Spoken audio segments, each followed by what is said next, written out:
Hello friends, स्वागत है आप सभी का स्टॉक फॉर द वीक के नए वीडियो में। चलिए शुरुआत करते हैं आज की वीडियो की। सबसे पहले हम अपनी वेबसाइट moneybuzindia.com पर आ चुके हैं। moneybuzindia.com पर अभी कोई अपडेट नहीं है फ़िलहाल में, तो आप पुरानी अपडेट्स के लिए यहाँ पे चेक कर सकते हैं कि क्या अपडेट हमने दी थी। हमने how to trade chart patterns के बारे में बात करी थी और उसी तरीके का पैटर्न आज हम निफ्टी पर डिस्कस करेंगे कि कहाँ पर हम बन रहा है। तो देखिए, इस तरीके के पैटर्न्स होते हैं। तो बुलिश फ्लैग पैटर्न टाइप का यहाँ पे बन रहा है निफ्टी में। मैं आपको दिखा देता हूँ। तो देखिए, यदि आप बड़े टाइम फ्रेम में निफ्टी को देखेंगे, यानी कि थोड़ा सा इस चार्ट को स्मॉल करेंगे, तो आप देखेंगे कि निफ्टी में एक बुलिश फ्लैग का पैटर्न यहाँ पे बन रहा है, जो कि काफ़ी लंबे टाइम से बन रहा है, अंडर फॉर्मेशन है। तो ये देखिए, इसका लास्ट लो 23 अप्रैल 2020 के आसपास है, जिसकी लेंथ यदि हम निकालें 9700 के आसपास है। डेली के चार्ट पे हम बात कर रहे हैं और अभी लोअर लो के फॉर्मेशन में निफ्टी चल रहा है और एक चैनल बना रहा है। तो ये एक बुलिश फ्लैग पैटर्न है और यहाँ से अभी कंसोलिडेशन मार्केट में देखने के लिए मिल सकता है। लास्ट वीक आपने देखा एक बढ़िया तेज़ी मार्केट में आपको देखने के लिए मिली है। यहाँ से कंटिन्यू नीचे लगाने के बाद में मार्केट ने 15,200 के आसपास से एक बेस बनाया और फिर दोबारा से एक बेस बनाया 15,890 के आसपास, और अब मार्केट 16,700 आ चुकी है। तो देखिए, इस तरीके के बॉटम मार्केट में देखने के लिए मिलते हैं बार बार। जो लोग इसमें पैनिक कर जाते हैं वो आउट हो जाते हैं मार्केट से, और जो इसमें बने रहते हैं, सीखते रहते हैं मार्केट के बारे में, वो पैसा बना पाते हैं। तो जैसा कि हमने लास्ट टू लास्ट वीडियो में भी डिस्कस करा था टाइटन के बारे में, M&M के बारे में, तो वहाँ पे भी बहुत सारे ब्लू चिप स्टॉक हमने पकड़े हैं। 15,400 के आसपास टाइटन, और इसमें एक दो स्टॉक और मैं आपको बता देता हूँ। एशियन पेंट वगैरह में बाइंग आई थी, जो कि काफ़ी अच्छी वहाँ से मूवमेंट हमें देखने के लिए मिली है। तो यदि आप एशियन पेंट का चार्ट भी देखेंगे, देखिए कितनी बढ़िया रिकवरी, 2600-2700 रुपये के लेवल से स्टॉक 3,000 रुपये के ऊपर आ चुका है। यदि आप देखेंगे अब 200 DMA के ऊपर, 200 EMA के ऊपर कंटिन्यूसली होल्ड कर रहा है अपने आप को, और एक बढ़िया मोमेंटम देखने के लिए मिला है। यदि आप ब्लू चिप में टाइटन देखते हैं, तो टाइटन ने भी एक बढ़िया मोमेंटम दिखाया है, और 1950 के लेवल के आसपास, जहाँ हमने आपको पॉइंट आउट करा था कि यहाँ ये बॉटम हो सकता है टाइटन का, वहीं से एक बॉटम बनाने के बाद में एक गैप बनाया चार्ट पे, और रन अवे गैप के साथ ये चल रहा है और अभी 2300 रुपये के लेवल पे आ चुका है। तो इस तरीके के पैटर्न चार्ट पे देखने के लिए मिलते हैं। यदि आप इन्हें सही से पहचानते हैं, तो आप आने वाले वीक में, यदि अभी भी पैसा नहीं बनाया, तो आने वाले समय में इसको लर्न कीजिए और आप पैसा मार्केट से बना सकते हैं। आप कंटिन्यू स्टडी करते रहिए मार्केट के बारे में, कहाँ पर क्या चार्ट पैटर्न बन रहे हैं, किस तरीके के पैटर्न फॉर्मेशन हो रहे हैं। तो अभी जो निफ्टी की यदि बात करें हम, तो निफ्टी में यहाँ से एक बेस बना है 15,900 के आसपास, तो ये एक सपोर्ट का काम करेगा। एक और सपोर्ट 16,200 के आसपास है यदि ऊपर की बात करें तो, और ऊपर में अब जो रेजिस्टेंस है 16,800 हमारे पास में रेजिस्टेंस है, नीचे में 16,270 के आसपास सपोर्ट है, और यदि फाइनल रेजिस्टेंस की बात करें तो 17,100 के आसपास फिर से एक रेजिस्टेंस है।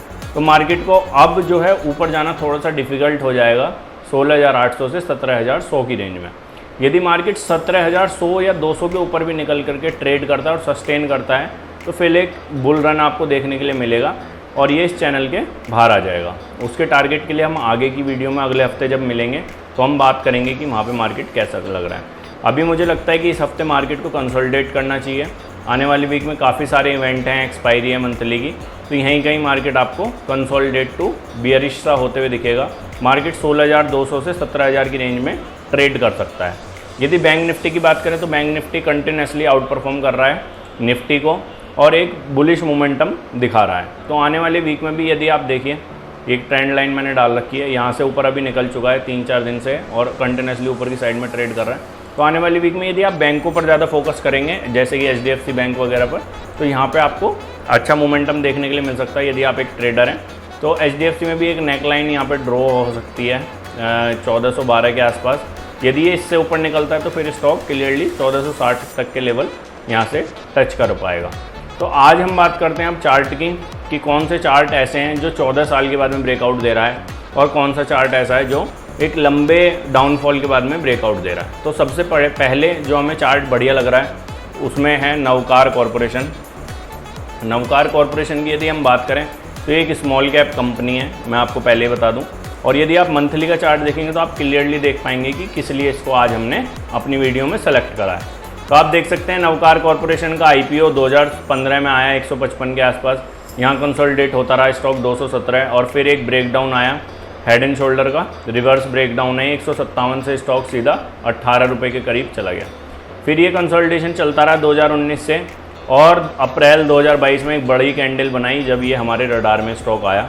फिर हमने इस ब्रेकआउट पर ना लेके वेट करा कि ये रीटेस्ट करे। रीटेस्ट के बाद में अब इस वीक ये इस मंथ में दोबारा से अब ये फर्दर ऊपर चलने के लिए तैयार है और वॉल्यूम ज़बरदस्त आ रहा है चार्ट पर, इसलिए हमने इसको सेलेक्ट करा है। इसे दूसरी सेलेक्ट करने की वजह यह है कि चार्ट पर अब दूसरा कोई रेजिस्टेंस नहीं है और सबसे ज़्यादा रेजिस्टेंस 149 के आसपास चार्ट पर देखने के लिए मिल रहा है। तो यहाँ से एक क्लियर अपसाइड आपको देखने के लिए मिल सकती है 80-72 रुपये के आसपास। ऑल्दो मैंने ग्रुप पर इसको अपडेट करा था जब ये ब्रेकआउट आ रहा था। अभी 80 रुपये स्टॉक चल रहा है। यदि आप इसमें अब भी एंट्री करते हैं तो अब ये आपको स्टॉक 150 रुपये तक का अपसाइड मोमेंटम यहाँ से आने वाले 1-2 साल में दिखा सकता है। यदि ब्रेकआउट की बात करें तो 30 रुपये के आसपास यानी 50 रुपये के आसपास का ब्रेकआउट रहेगा, 30 रुपये का रिस्क और लगभग 70 रुपये का आपका अपसाइड में रहेगा। 1:2 से ज़्यादा का रिस्क रिवॉर्ड बैठेगा यदि आप देखें तो। बढ़िया मोमेंटम हो रहा है। यदि आप डेली का चार्ट भी लगाएंगे तो बढ़िया डिलीवरी फ्राइडे में उठी है इसमें और वॉल्यूम भी ज़्यादा हुआ है। तो आप देख सकते हैं बार बार स्टॉक ऊपर जा रहा है वॉल्यूम के साथ में, फिर नीचे आता है तो लो वॉल्यूम हो जाते हैं, फिर स्टॉक ऊपर जाता है तो वॉल्यूम बढ़ जाते हैं, फिर नीचे आता है तो वॉल्यूम। तो यहाँ से अभी दोबारा नीचे आ सकता है। स्टॉक 70-72 के आसपास आपको मिलता है तो आप इसमें एक्यूमुलेशन कर सकते हैं।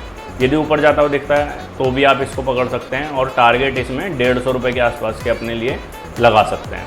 नवकार कॉर्पोरेशन को सेलेक्ट करने का एक और रीज़न है कंपनी के, यदि आप फाइनेंशियल देखेंगे तो 1200 करोड़ रुपए के आसपास का कंपनी का मार्केट कैपिटलाइजेशन है। यदि पीएनएल में जाएंगे तो सेल्स कंटिन्यू बेसिस पे ग्रो हो रही है। देखिए कंपनी की सेल 200 करोड़ रुपए से अब 850 करोड़ रुपए के आसपास आ चुकी है। कंपनी का ऑपरेटिंग प्रॉफिट मार्जिन 23% के आसपास चल रहा है। 200 करोड़ रुपए के ऑपरेटिंग प्रॉफिट में है कंपनी।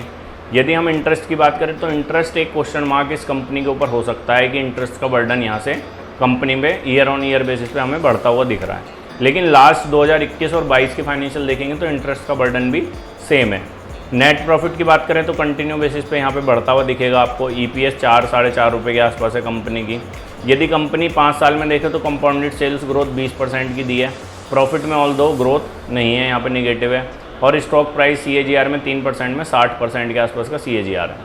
यदि कंपनी की बैलेंस शीट आप देखेंगे तो कंपनी ने इक्विटी शेयर कैपिटल 151 करोड़ रुपए है। बोरोइंग बढ़ रही है ऑल्दो पहले यहाँ से देखिए यदि पीछे से ट्रेंड देखेंगे तो, लेकिन लास्ट ईयर से कुछ 20 करोड़ रुपए करीब इन्होंने बोरोइंग अपनी कम की है। Reserve and surplus continue basis पे ग्रो हो रहे हैं कंपनी के। फिक्स्ड एसेट में कंपनी पैसा डाल रही है, आप देख सकते हैं नीचे डेप्रिसिएशन के बाद भी इनका ग्रॉस ब्लॉक बढ़ रहा है। तो ये कंपनी के फाइनेंशियल हैं। यदि शेयर होल्डिंग पैटर्न की बात करें तो 70% 69% के आसपास प्रोमोटर शेयर होल्डिंग है। यदि कंपनी के बिजनेस की बात करें कि कंपनी बिजनेस क्या करती है तो आप नवकार कॉर्पोरेशन की साइट पर जा सकते हैं।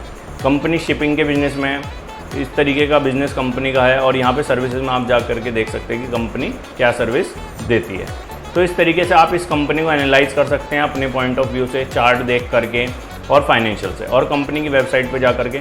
यदि आपको ये बिज़नेस समझ में आता है तो आप इसमें अपना कुछ स्टेक 1-2% पोर्टफोलियो को 5% जो भी आपको ठीक लगता है उस हिसाब से आप इसमें एंट्री कर सकते हैं।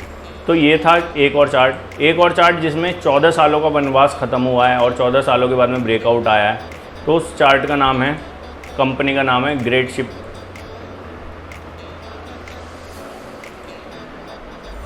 The great eastern shipping company limited.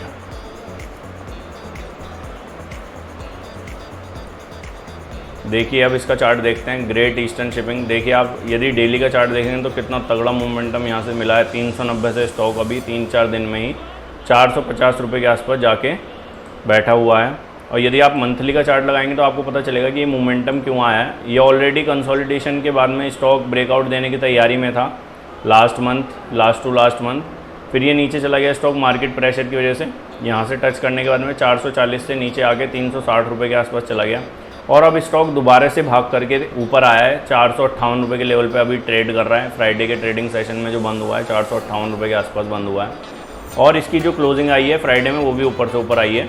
तो आप देख सकते हैं कि फ्राइडे का कैंडल वीकली का भी हैवी बना है, मंथली का भी अभी हैवी है और वॉल्यूम का एक्यूमुलेशन ब्रेकआउट से पहले आप देख सकते हैं कि किस तरीके का वॉल्यूम का एक्यूमुलेशन यहाँ पे चल रहा है। यदि इस चार्ट को भी आप स्टडी करेंगे तो आप देखेंगे कि 2007 के आसपास 245 रुपये में इसका IPO आया। फिर 7 में जो बुल रन आया उसमें 580 रुपये गया, 8 के क्रैश में 190 रुपये और जब से अंडर कंसोलिडेशन है चार्ट और कोई एक बड़े लेवल को नहीं तोड़ पाया। बार बार इसने ट्राई करा 2014 में, 2017 में, फिर 2021 में और अब 2022 में दोबारा से। ये 1 साल के अंदर दूसरी बार ट्राई कर रहा है। तो मुझे लग रहा है कि अब ये स्टॉक यहाँ से अपने पुराने सभी इतिहास को तोड़ देगा।